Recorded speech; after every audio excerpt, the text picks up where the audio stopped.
어머니, 생신 축하드려요. 겉면을 이서연이가 생일상이라며 차린 건 편의점에서 사온 참치김밥 한 줄과 즉석 미역국이었습니다. 요즘 너무 바빠서 이것도 겨우 준비했어요. 이 정도면 충분하죠. 아들 지훈이도 웃으며 거들었어요. 그래도 며느리가 고생하는데 제가 뭐라고 할 수는 없었죠. 그러던 중에 더 충격적인 일이 일어났습니다. 제 68번째 생일이었어요.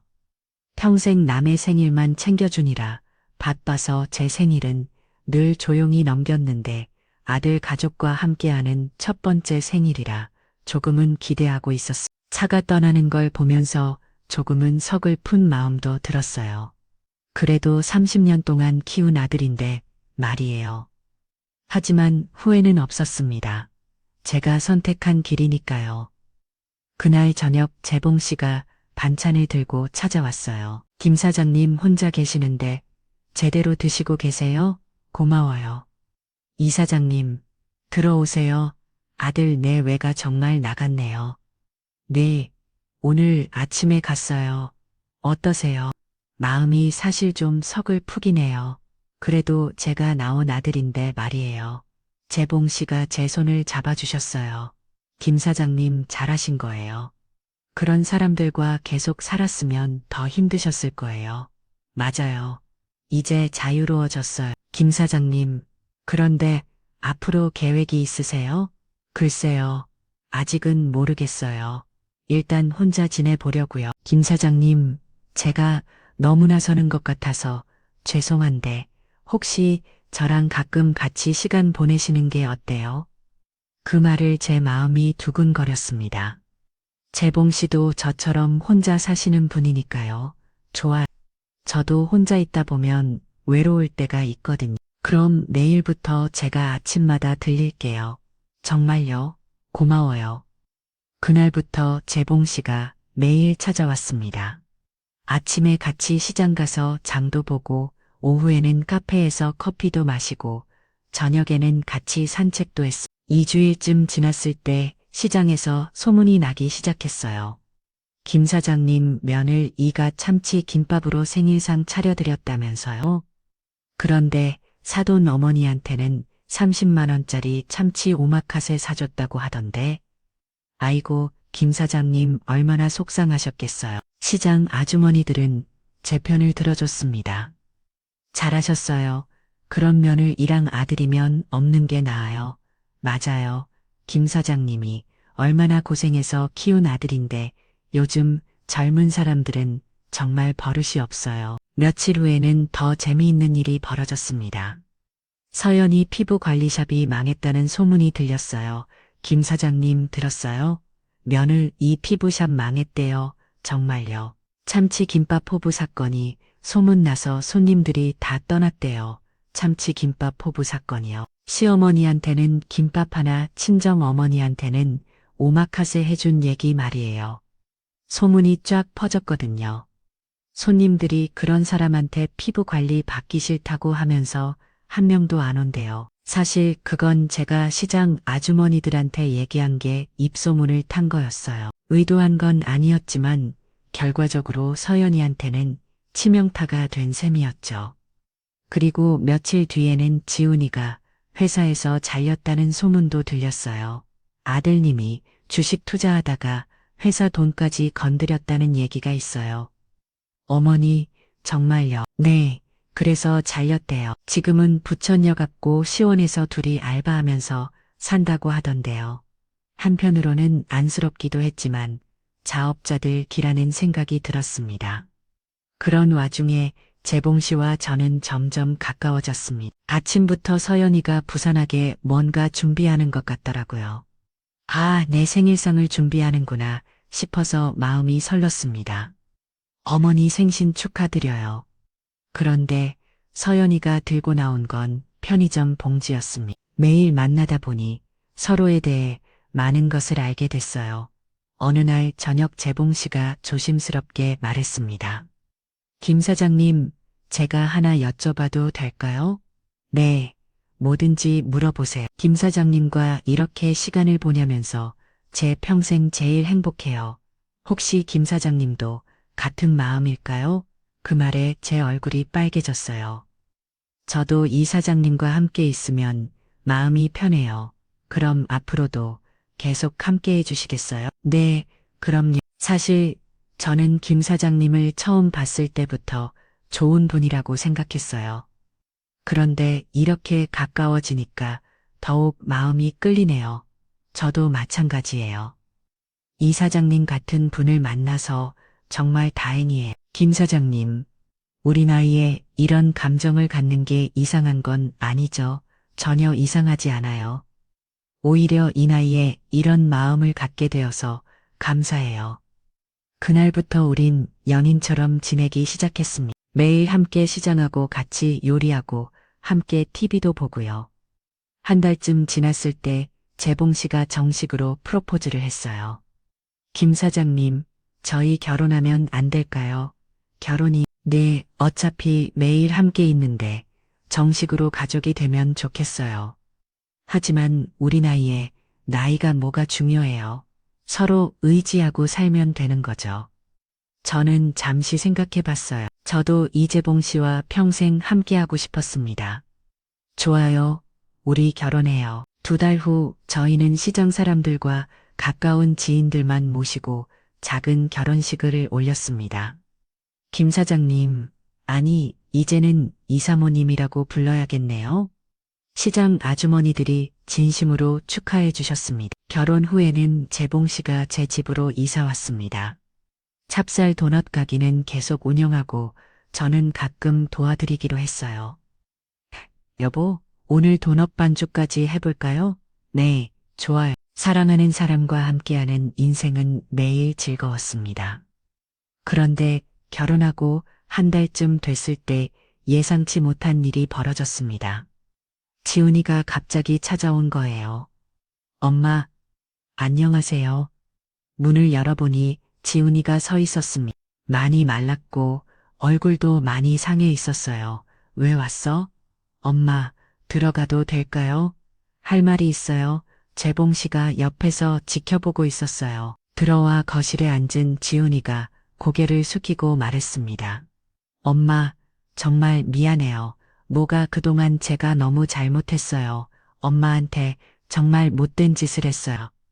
이제 와서 엄마 저 진짜 후회하고 있어요. 서연이랑도 이혼했어요. 이혼했다고? 네, 서연이가 저를 버리고 떠났어요. 안에서 참치김밥 한 줄과 즉석 미역국을 꺼내더라고요. 요즘 피부 관리실이 너무 바빠서 이것도 겨우 준비했어요. 어머니는 워낙 검소하시니까 이 정도면 충분하죠. 아들 지훈이도 웃으며 거들었습니다. 제가 회사에서 잘리고 돈도 없으니까 더 이상 같이 못 살겠다고 하더라고요.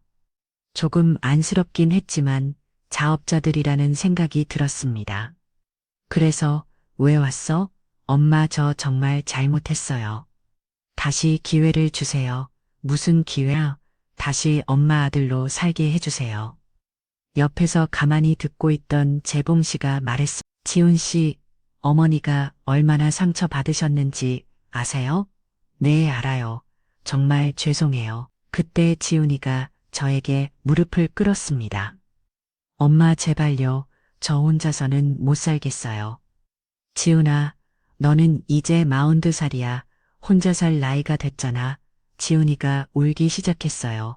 엄마 저 정말 반성하고 있어요. 그때 녹음 들으면서 제가 얼마나 나쁜 사람인지 깨달았어요. 이제야 늦었지만 정말 후회해요. 엄마 다시 한 번만 기회를 주세요. 제가 어떻게 결정할지 궁금해하며 재봉 씨가 말없이 바라봤습니다. 지훈아, 너 진짜 변한 거야? 네, 엄마, 정말이에요. 그럼 서연이는? 서연이는 이미 다른 남자 만나고 있어요. 돈 있는 사람이라고 하더라고요. 그래서 더 후회되는 거야? 아니에요. 엄마, 서연이는 상관없어요. 저는 그냥 엄마가 그리워서 온 거예요. 지훈아, 그럼 상관은 엄마가 어디에 주셔도 상관없어요. 저는 그냥 엄마와 함께 살고 싶을 뿐이에요. 재봉 씨가 말했어요. 지훈 씨, 어머니는 이제 저와 결혼해서 새로운 인생을 살고 계세요. 그런 어머니를 또 힘들게 하시면 안 되죠. 네, 절대 그런 일 없을 거예요. 저는 재봉 씨를 보며 말했어요. 여보, 어떻게 생각하세요? 당신이 결정하세요. 제가 뭐라고 할 수는 없죠. 지훈아, 조건이 있어. 네, 말씀하세요. 첫째, 다시는 내 재산에 대해서 얘기하지 마. 둘째, 이 재봉 아저씨를 아버지처럼 모셔. 셋째, 정말로 잘못했다는 걸 행동으로 보여줘. 네, 엄마, 다 지킬게요. 그리고 여기서 같이 살 수는 없어. 이재봉 아저씨와 나는 신혼이니까. 네, 알겠어요. 저는 따로 살면서 자주 안 보여줄게요. 그리고 지훈아, 이번이 정말 마지막이야. 또 배신하면 그때는 정말 끝이야. 네, 엄마, 절대 그런 일 없을 거예요. 지훈이가 가고 나서 재봉 씨가 물었어요. 여보, 괜찮으세요? 혹시 후회하시는 건 아니죠? 아니에요. 그래도 제가 낳은 아들인데 정말로 후회하고 있다면 한 번 더 기회를 줘야죠. 하지만 또 배신할 수도 있잖아요. 그럼 그때는 정말로 끝내는 거죠. 하지만 이번에는 다를 것 같아요. 왜? 지훈이 눈빛이 달랐어요. 정말로 후회하는 것 같더라고요. 그럼 다행인데요. 여보, 제가 너무 마음이 약한 걸까요? 아니에요. 그게 엄마 마음이죠. 아무리 미워도 자식은 자식이니까요. 그날 밤 저는 오랜만에 마음이 복잡했습니다. 지훈이가 정말 변했을까? 아니면 또 다른 속셈이 있을까? 하는 생각이 들었거든요. 하지만 한편으로는 다행이라는 생각도 들었습니다. 아무리 미워해도 30년 동안 키운 아들인데 이렇게 영원히 헤어져 있을 수는 없으니까요. 재봉 씨가 제 손을 잡아주면서 말했어요. 여보, 너무 걱정하지 마세요. 지켜보면 알 수 있을 거예요. 네, 맞아요. 이번에는 정말 마지막 기회니까요. 6개월이 지났습니다. 지훈이는 정말로 달라졌어요. 일주일에 한 번씩 안부 전화를 하고 한 달에 한 번 정도 선물을 들고 찾아왔습니다. 어머니, 저 왔어요. 아버지, 안녕하세요, 지훈아. 요즘 일은 어때? 네, 작은 회사지만 열심히 하고 있어요. 월급은 적지만 정직하게 벌고 있습니다. 그래, 그게 중요해, 어머니. 그리고 이곳으세요. 지훈이가 가져온 건 편의점에서 산 과일이었어요. 비싸지 않은 거였지만 정성이 느껴졌습니다. 그래, 엄마는 원래 간단한 게 좋다고 하셨잖아. 요즘 경기도 안 좋은데 돈 아껴야지. 서연이가 또 한마디 덧붙였습니다. 맞아요. 어머니 같은 분은 비싼 음식 드셔봤자 최악이만 하시잖아요. 이게 오히려 어머니 몸에는 더 좋아요. 고마워. 지훈아, 어머니, 제가 예전에 어머니한테 얼마나 못했는지 매일 생각해요. 정말 죄송해요. 이제 그런 얘기하지만 다 지난 일이야. 재봉 씨도 지훈이를 따뜻하게 대해주셨어요. 지훈아, 힘들면 언제든지 말해.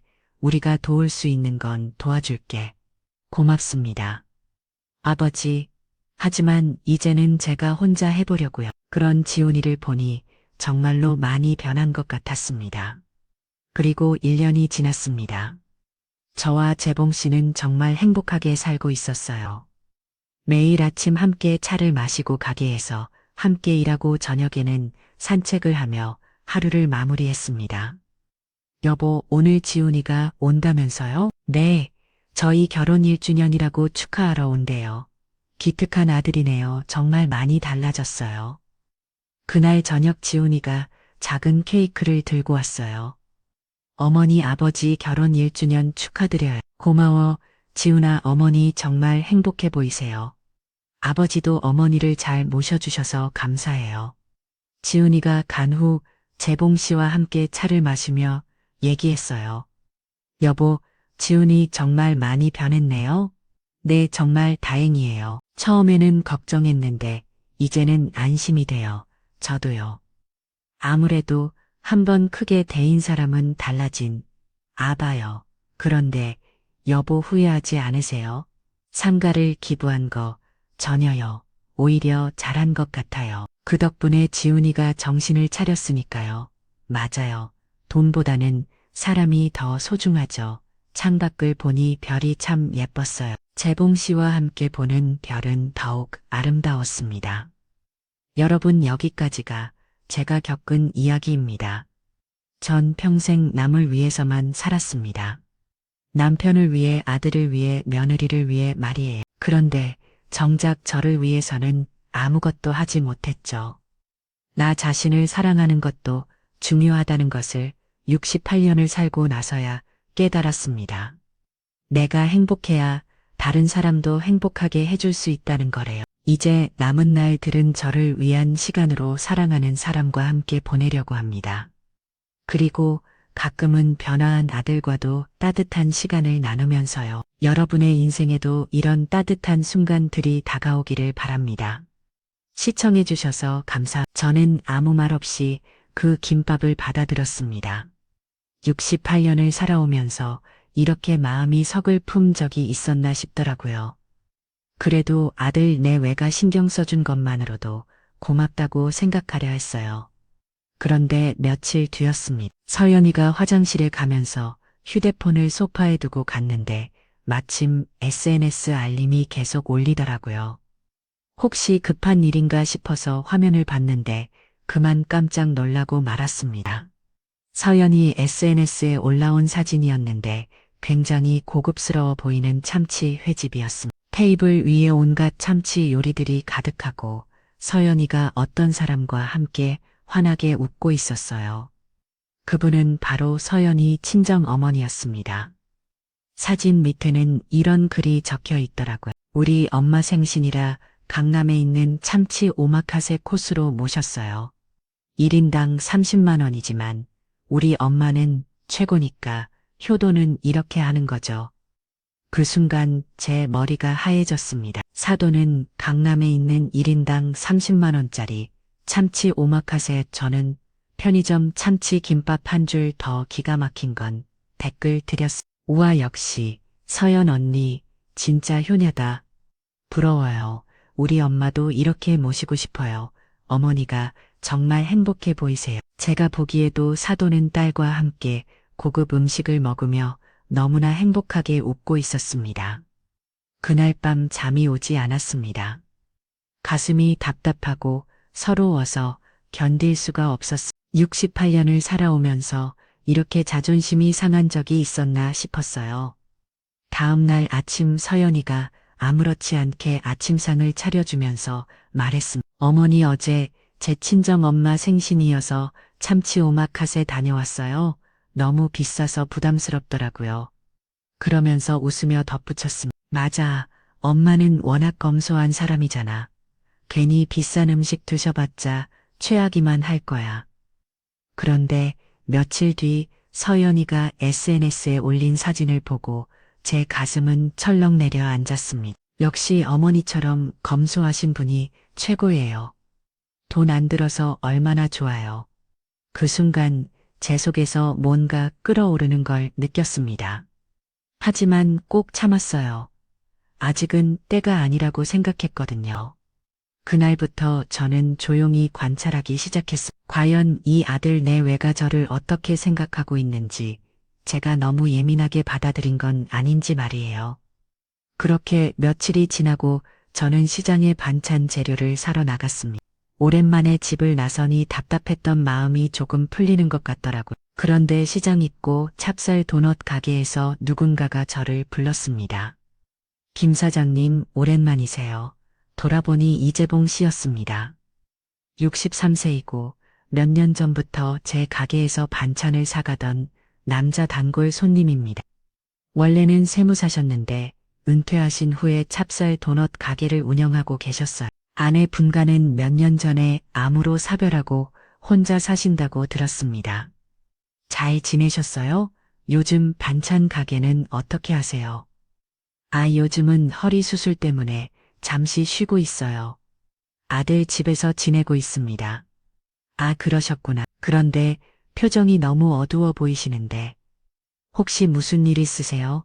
재봉 씨는 참 세심한 분입니다. 몇 년 동안 반찬을 사러 오시면서도 늘 안부를 물어보시고 가게 일이 힘들 때도 격려해 주셨거든요. 아니에요. 별일 없어요. 그렇게 대답했지만 재봉 씨는 제 표정을 유심히 살펴보더니 조심스럽게 말했습니다. 김 사장님, 저도 혼자 살아서 하는데 가족들과 함께 산다고 해서 마음이 항상 편한 건 아니잖아요. 혹시 말씀하고 싶으시면 언제든지 저한테 하세요. 그 말에 제 마음이 뭉클해졌습니다. 정말 오랜만에 누군가가 제 마음을 헤아려 주는 것 같더라고요. 사실은 요즘 좀 힘드네요. 가족들과 함께 살고 있는데 제가 짐만 되는 것 같아서요. 재봉 씨가 제 손을 가만히 잡아주셨습니다. 김 사장님 같은 분이 무슨 짐이에요? 30년간 혼자서 반찬 가게 하면서 아들 키우시고 얼마나 대단하신 분인데요. 고마워요. 이 사장님, 그런데 요즘 며느리가 저를 보는 눈빛이 예전 같지 않아요. 뭔가 부담스러워하는 것 같고 아들도 점점 저를 멀리하는 것 같아요. 재봉 씨가 고개를 끄덕이며 들어주셨습니다. 아, 그런 마음 저도 알 것 같아요. 아무리 가족이라도 서로 다른 생각을 가지고 있으니까요. 그런데 김 사장님, 너무 속상해하지 마세요. 시간이 지나면 다 이해하게 될 거예요. 그럴까요? 그런데 면차 전에 제 생일이었는데 며느리가 꼴랑 편의점 김밥 하나를 생일상이라고 차렸어요. 그런데 지 엄마 생일에는 30만 원짜리 고급 참치회를 사드리더라고요.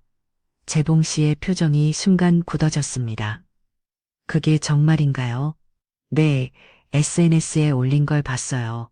우리 엄마는 최고라면서 사진까지 올렸더라고요. 재봉 씨가 잠시 생각에 잠기더니 천천히 입을 열었습니다. 김 사장님, 그건 좀 심한 것 같은데요. 강남 고급 참치 회집에서 찍은 사돈 생일상이었어요. 사돈은 1인당 30만 원짜리 참치에 저는 편의점 참치김밥. 그 순간 깨달았어. 이것들 눈에는 내가 김밥 한 줄로 때워도 되는 그런 존재구나 하고 말이에요. 저는 그날부터 마음먹었어. 똑같은 어머니인데 왜 그렇게 차별을 두는 건지 이해가 안 되네요. 저도 그래요. 혹시 제가 며느리한테 잘못한 게 있나 싶어서 계속 생각해 봤는데 딱히 그런 것도 없어요. 오히려 제가 더 잘해주려고 했는데 말이에요. 김 사장님이 잘못한 게 뭐가 있겠어요? 오히려 너무 잘해주신 거 아닌가요? 신혼집으로 아파트도 마련해 주시고 말이에요. 그때 갑자기 제 핸드폰이 울렸습니다. 아들 지훈이었어요. 엄마 어디 가셨어요? 서연이가 저녁 준비하는데 안 계셔서요. 아, 시장에 잠깐 나왔어. 금방 들어갈게. 빨리 오세요. 서연이가 혼자 준비하느라 힘들어해요. 전화를 끊고 나니 재봉 씨가 걱정스럽게 쳐다보고 있었습니다. 김 사장님, 저녁 준비는 며느리가 하는 건가요? 네, 제가 하려고 하면 안 된다고 해요. 제 손맛이 너무 별로라면서요. 아니, 김 사장님 손맛이 별로라니요. 제가 사장님 반찬 가게에서 몇 년 동안 사 먹어 봤는데 정말 다 맛있었거든요. 고마워요. 그런데 며느리 말로는 요즘 젊은 사람들 입맛에는 안 맞는다고 하더라고요. 재봉 씨가 고개를 처음에 말했습니다.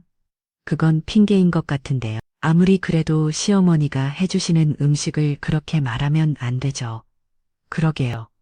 예전에는 제가 해주는 반찬을 좋아한다고 했는데 요즘은 뭔가 달라졌어요. 그때 다시 핸드폰이 울렸습니다. 이번에는 서연이었어요. 어머니 어디 계세요? 저녁 시간인데 안 계시면 곤란해요. 목소리가 평소보다 차가웠습니다. 아, 시장에 잠깐 나왔어. 지금 들어갈게. 빨리 오세요. 지훈 오빠가 배고프다고 난리예요. 전화를 끊고 나서 재봉 씨에게 말했습니다. 죄송해요. 들어가야 할 것 같아요. 네, 그러세요. 그런데 김 사장님 너무 힘들면 언제든지 여기 오세요. 제가 커피라도 한 잔 대접할게요. 고마워요. 이 사장님. 집으로 돌아가는 길에 마음이 복잡했어. 재봉 씨가 등분이 있어서 다행이라는 생각과 함께 왜 내 가족들은 나를 이렇게 대할까 하는 서운함이 동시에 들었습니다. 집에 들어가자마자 서연이가 인상을 찌푸리며 말했습니다. 어머니 어디 갔다 이제 오세요? 미안해 시장에 잠깐 다녀왔어. 앞으로는 나갈 때 미리 말씀해 주세요. 안 그래도 일 때문에 피곤해 죽겠는데 어머님한테 저녁 시간까지 맞출 수는 없으니까요. 그렇게 저녁을 먹는데 분위기가 이상했어요. 며칠 전까지만 해도 이런 일로 뭐라고 하지 않았는데 갑자기 왜 이러는 건지 모르겠더라고요. 저녁을 다 먹고 나서 설거지를 하려고 했더니 서연이가 말렸습니다. 어머니 설거지는 제가 할게요. 어머니가 하시면 그릇 씻겨질까봐 걱정돼요. 아니야, 내가 할게. 이 정도는 할 수 있어. 아니에요. 어머니는 그냥 쉬세요. 그러더니 지훈이에게 속삭이는 소리가 들렸습니다. 오빠 어머니가 자꾸 나서려고 하시네. 말 좀 해주세요. 지훈이가 저에게 와서 엄마 서연이가 하겠다는데 그냥 놔두세요.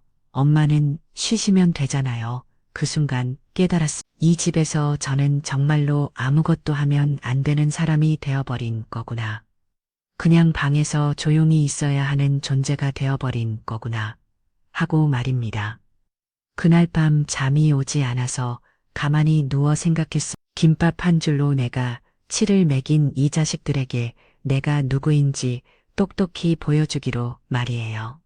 참을 수 없는 모욕을 당한 68세 시어머니가 어떤 반격을 준비했는지 그 복수의 서막을 들려드리겠습니다.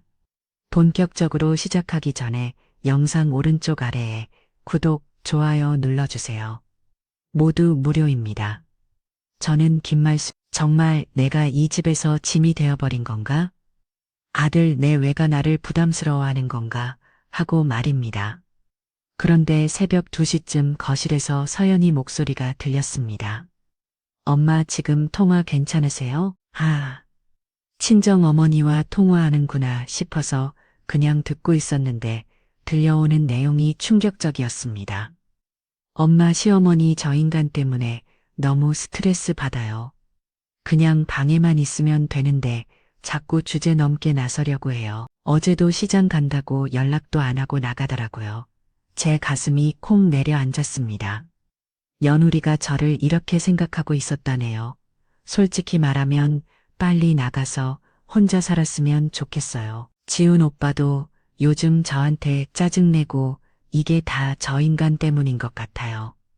시어머니 때문에 집 분위기도 개판이고 저희 부부 사이도 어색해졌어요. 그러더니 더 충격적인 말이 나왔습니다. 엄마 그런데 시엄마가 상가 하나 가지고 있잖아요. 그거 나중에 저희한테 물려준다고 했는데 혹시 다른데 주면 어떡하죠? 지훈 오빠한테 말해서 미리 명의 좀 이전해 달라고 해야겠어요. 더 이상 듣고 있을 수 없어서 이불을 머리까지 덮었습니다. 이게 정말 내가 30년 동안 키운 아들의 아내가 하는 말인가? 내가 그동안 얼마나 잘해줬는데 이런 소리를 들어야 하는 건가? 다음 날 아침 식탁에서 지훈이가 갑자기 말했습니다. 엄마 상가 말인데 우리한테 명의 좀 넘겨주세요. 갑자기 왜 엄마가 관리하시기 힘드시잖아요. 우리가 알아서 할게요. 서연이도 웃으며 거들었습니다. 어머니 지훈 오빠랑 저 공동 명의로 해주세요. 요즘 다 그렇게 한다고 하더라고요. 그게 어머니한테도 편하시잖아요. 그래도 그렇지 갑자기 왜 그런 얘기를 하는 거야? 지훈이가 조금 당황해야 한다고 말했습니다.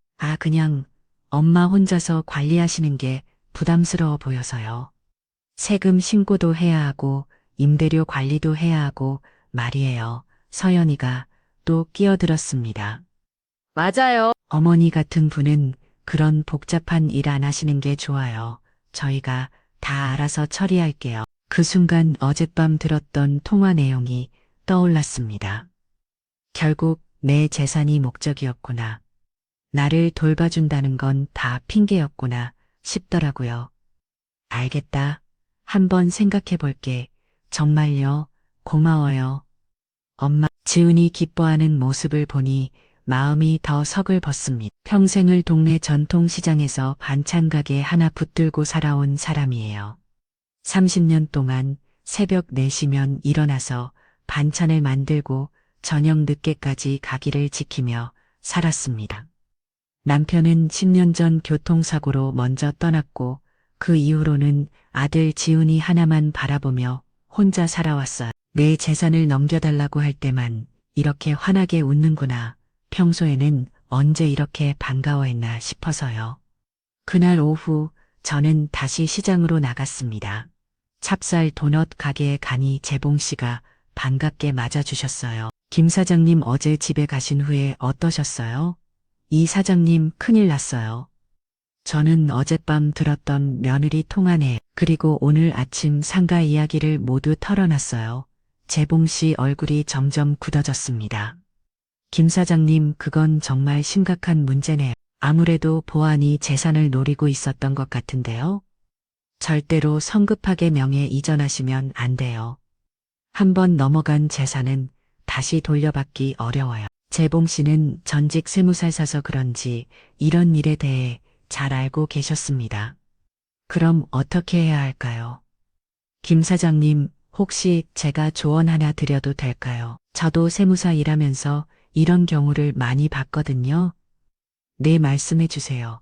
증거를 좀 더 확실하게 모아보세요. 어젯밤 통화 같은 거 말이에요. 어떻게, 요즘은 휴대폰으로도 녹음이 잘 되잖아요. 거실 소파 사이에다가 휴대폰을 숨겨두시면 될 것 같은데요. 그런 걸 해도 문제되지 않을까요? 김 사장님 집에서 일어나는 일인데 왜 안 돼요? 김 사장님도 진실을 알 권리가 있잖아요. 재봉 씨 말을 들으니 일리가 있다는 생각이 들었습니다. 그런데 만약에 정말로 제 재산만 노리는 거라면 어떻게 해야 할까요? 그때는 김 사장님이 결정하셔야죠. 하지만 일단은 확실한 증거를 모으는 게 먼저인 것 같아요. 그때 재봉 씨가 조심스럽게 말했습니다. 김 사장님, 제가 너무 나서는 것 같아서 죄송한데 혹시 힘들면 언제든지 저한테 말씀하세요. 혼자 고민하지 마시고요. 고마워요. 이 사장님, 이런 얘기 들어주셔서 정말 감사해요. 모려 저도 혼자 사니까 외로운 마음 잘 알거든요. 집으로 돌아가는 길에 아들 내외가 저를 어떻게 생각하고 있는지 확인해 보기로 마음을 정했습니다. 집에 들어가자마자 지훈이가 말했어요. 엄마 상가 계약서 언제 준비해 주실 거예요? 왜 그렇게 급해? 아니, 급한 건 아니고 그냥 미리 준비해 두면 좋잖아요. 서연이도 옆에서 말했습니다. 어머니 빨리 정리하시는 게 좋을 것 같아요. 요즘 부동산 세금도 많이 올랐다고 하던데요. 저는 일부러 천천히 대답했습니다. 알겠어, 좀 더 생각해 볼게. 언제까지요? 며칠만 더 기다려. 중요한 일이니까 신중하게 결정해야지. 지훈이와 서연이가 서로 눈치를 보는 게 보였습니다. 뭔가 급하게 서두르고 싶어 하는 것 같았어요. 그날 밤 저는 휴대폰 녹음 기능을 켜놓은 상태로 거실 소파트 사이에 몰래 숨겨뒀습니다. 그 아들이 결혼할 때 제가 평생 모은 돈으로 신혼집도 하나 마련해줬습니다. 아들이 결혼하고 나서도 매달 용돈도 챙겨주고 명절 때마다 차례상도 제가 다 준비했어요. 며느리 서연이는 동네에서 피부관리샵을 운영하고 있는데 저도 늘 잘해주려고 노력했습니다. 다음 날 아들 내외가 자유롭게 얘기할 수 있는 시간을 주려고 일부러 시장에 오래 나가 있었습니다.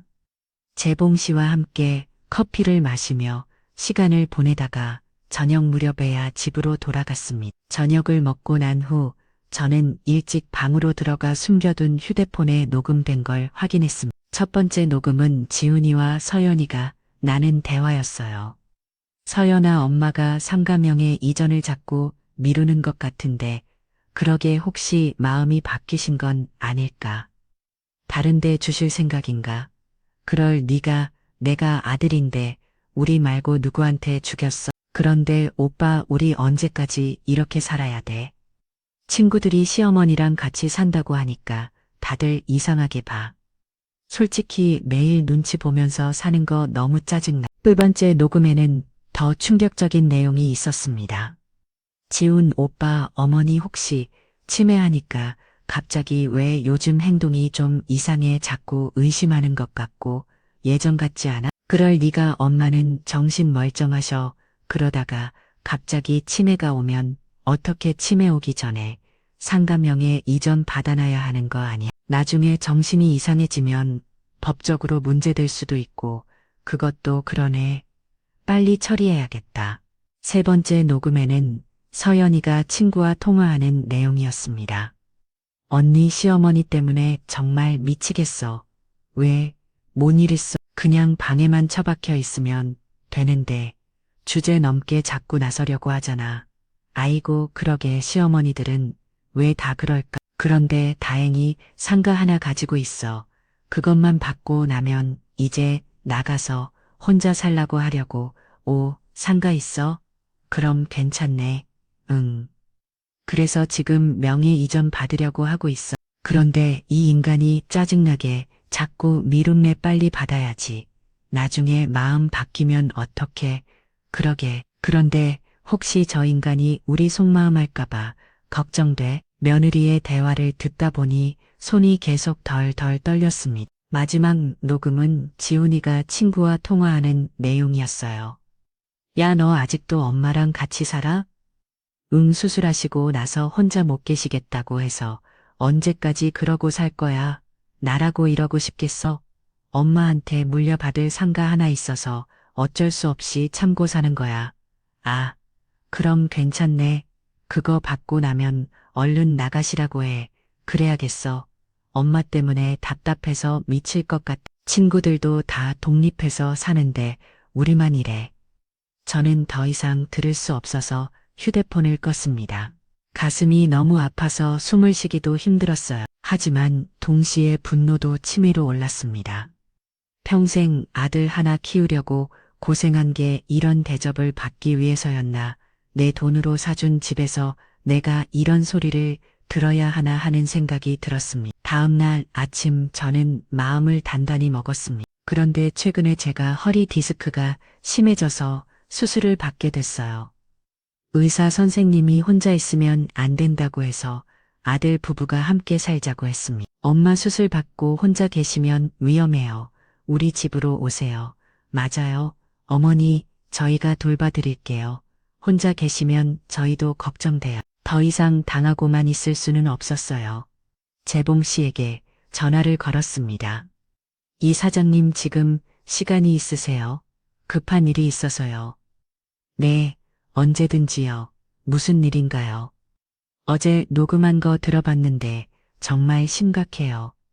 만나서 얘기할게요. 시장에서 재봉 씨를 만나 어제 녹음된 내용을 모두 들려드렸습니다. 김 사장님, 이건 정말 너무하네요. 어떻게 이런 말을 할 수 있어요? 이 사장님, 이제 더 이상 참을 수 없어요. 제대로 혼내줘야겠어요. 김 사장님 마음은 이해하지만 성급하게 행동하시면 안 됩니다. 계획을 세워보세요. 어떤 계획이요? 일단 상가 명의 이전은 절대 하시면 안 되고요. 오히려 상가를 다른 곳에 기부해버리는 건 어때요? 기부요? 네, 지역 아동센터나 복지재단 같은 곳에 기부 예약 등기를 해주시는 겁니다. 그럼 아들 내외가 아무리 해도 손쓸 방법이 없어요. 그런 게 가능해요? 물론이죠. 김 사장님 재산인데 어디에 기부하든 김 사장님 마음이잖아요. 좋은 생각이네요. 그런데 언제 해야 할까요? 제 아들 내외가 자꾸 재촉하고 있으니까 빨리 하시는 게 좋을 것 같아. 그날 오후 재봉 씨와 함께 법무사 사무실을 찾아가 지역 아동센터에 상가를 기부하는 예약 등기를 했습니다. 이제 됐음. 이 서류가 있으면 다른 사람이 명의를 바꿀 수 없어요. 법무사 선생님 말씀을 듣고 마음이 후련했습니다. 집으로 돌아간 이지훈이와 서연이가 기다리고 있었어요. 엄마 어디 갔다 오셨어요? 시장 갔다 왔어. 어머니 상가 명의 이전은 언제 하실 거예요? 자꾸 미루시면 안 되는데 서연이가 조급하게 물어봤습니다. 왜 그렇게 급해? 아니, 급한 건 아니지만 빨리 정리하는 게 좋잖아요. 지훈이도 거들었어요. 엄마 우리가 관리해 드릴게요. 엄마 혼자 하시기 힘드시잖아요. 그 순간 제 속에서 뭔가 확 올라왔습니다. 너희들 내가 바보인 줄 아니?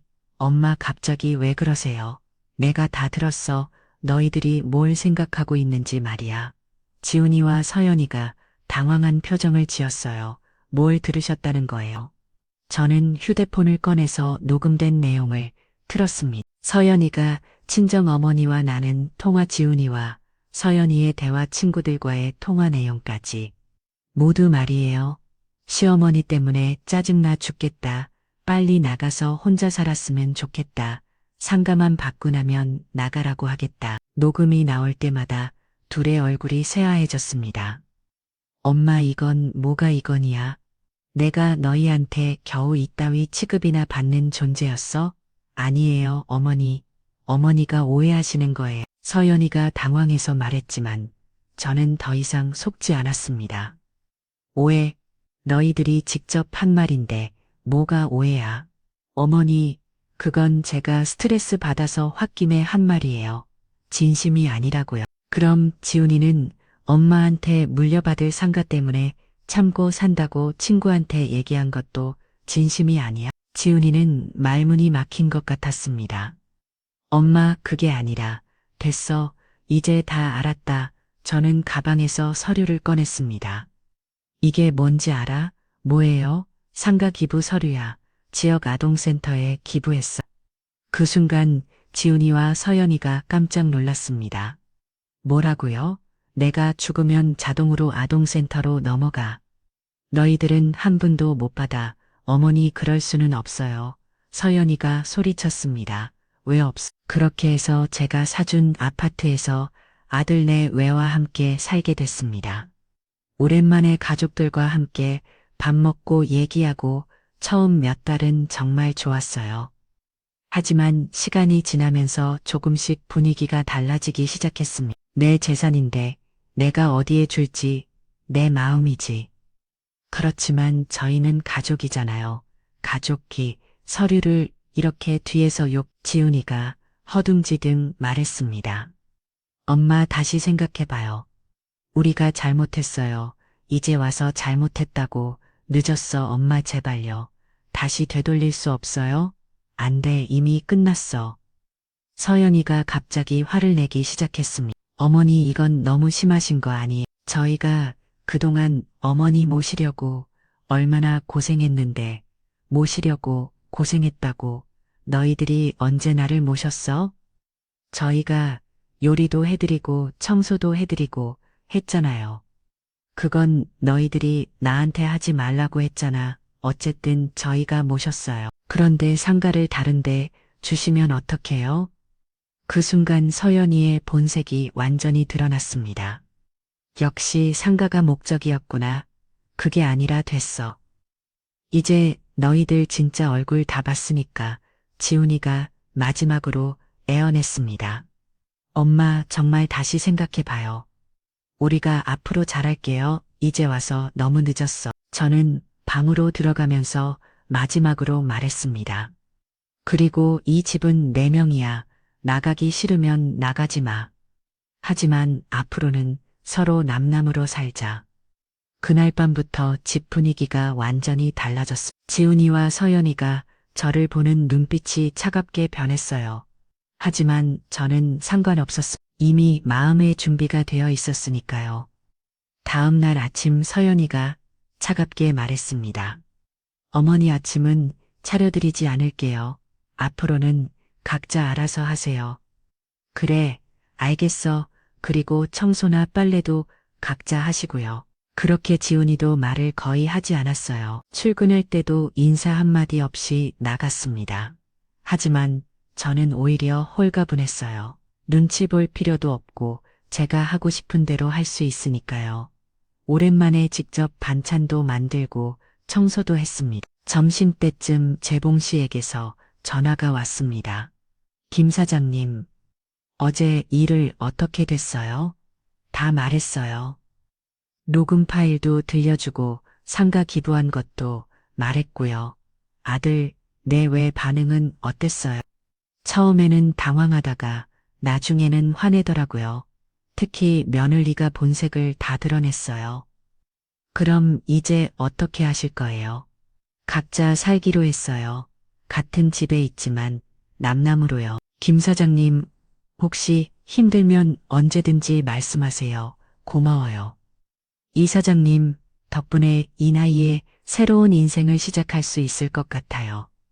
며칠이 지나고 더 놀라운 일이 벌어졌습니다. 지훈이가 주식 투자를 하려고 몰래 아파트의 근처당을 설정했다는 걸 알게 된 거예요.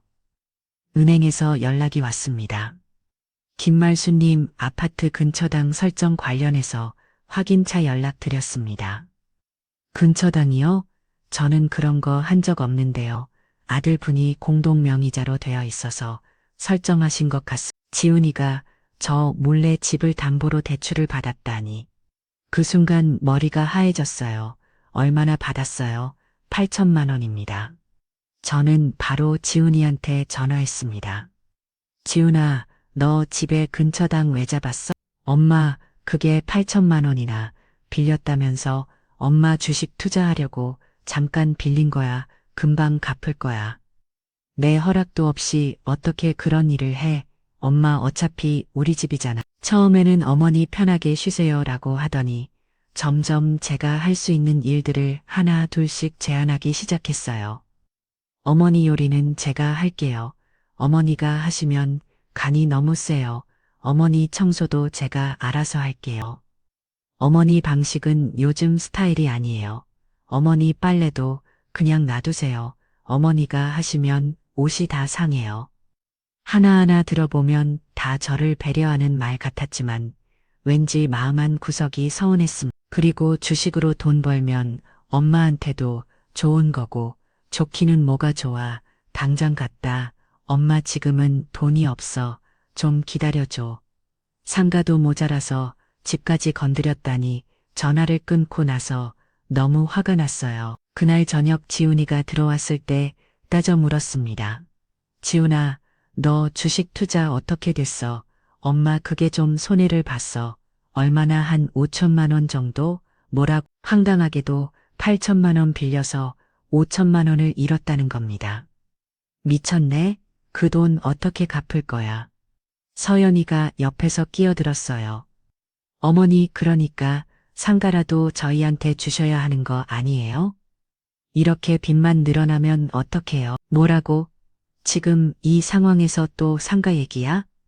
어머니가 상가를 다른데 저버리셨으니까 저희가 빚을 어떻게 갚아요? 자기들이 몰래 돈을 빌려서 날렸으면서 내탈을 하다니 정말 기가 막혔습니다. 너희들이 내 허락도 없이 돈 빌린 거잖아. 어머니, 저희도 어머니 때문에 이렇게 된 거예요. 나 때문에 어머니가 계속 저희를 의심하시고 상가도 다른데 주시고 그러니까 지훈 오빠가 스트레스 받아서 주식 투자 같은 걸 한 거잖아요. 그때 지훈이가 갑자기 무릎을 꿇었습니다. 엄마 미안해. 내가 잘못했어. 제발 상가 기부 취소해줘. 이제 와서 무슨 소리야. 엄마 정말 죽을 것 같아. 내가 그 돈 어떻게 갚으라고. 서연이도 같이 무릎을 꿇었어요. 어머니 저희가 정말 잘못했어요. 다시 한 번만 기회를 주세요. 하지만 제 마음은 이미 굳게 닫혀 있었습니다. 이제 와서 후회도 소용없어. 엄마 제발 안 돼. 그리고 이 집에서 나가 뭐라고요. 나가라고. 이 집은 네 명이야. 너희들이 여기 있을 이유 없어. 어머니 그럼 저희는 어디서 살아요? 그건 너희들이 알아서 해. 어머니 너무 심하세요. 심한 건 너희들이야. 나 몰래 집에 근처당 잡은 게 누구야. 지훈이도 더 이상 할 말이 없는 것 같았습니다. 일주일 안에 나가. 그리고 근처당도 어떻게든 해결해. 엄마 더 이상 할 말 없어. 그날 밤 저는 재봉 씨에게 전화해서 모든 상황을 말했습니다. 정말 너무하네요. 어떻게 말도 없이 그런 일을 할 수 있어요. 저도 믿을 수가 없어요.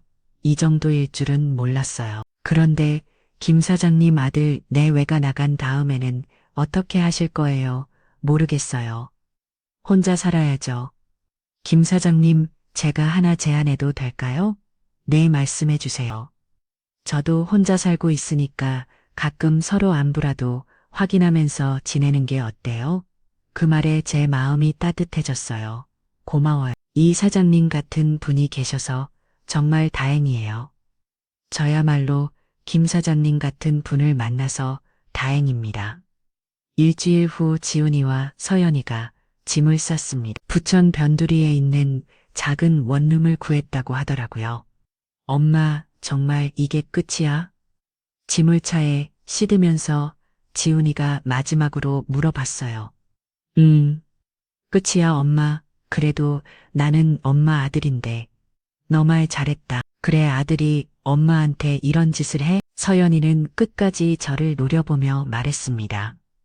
어머니 후회하실 거예요. 나중에 혼자 계시면서 외로워하실 때 저희 생각나실 거예요. 걱정 마, 그런 일은 없을 테니까. 니들 걱정이나 하고 이제 그만 꺼져 줄래?